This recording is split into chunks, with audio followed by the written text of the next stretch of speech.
Brownfields refer to land that is abandoned or underutilized due to pollution. And as 23 News reporter Jim Haggerty found out, Freeport will get a big chunk of federal grant money earmarked to clean up brownfields throughout the state. Is nothing to sneeze at for a city of our size. Freeport will use its nearly $1.8 million grant to tear down 2 Main Street properties that were contaminated by a longtime dry cleaning business. Kevin Sutter, the city's communications director, says the project opens a lot of doors. That will really open the opportunity for an exciting developer, someone who has a really great mind for what they want to do in our downtown. So we're excited for that to go forward. Freeport's grant was the largest of 9 awards given to Illinois communities earlier this month, totaling $7.3 million. Local civil engineering company Fair Graham helped the Pretzel City land the money.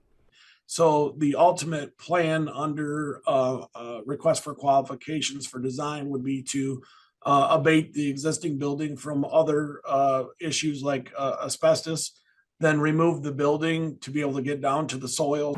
And after these 2 buildings are raised, a developer will have a clean slate to work with in historic downtown Freeport.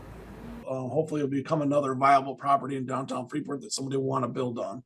City officials say they're confident that will happen because of steps they're taking to make the property safe. So this is going to be environmentally conscious economic development for us, which is huge.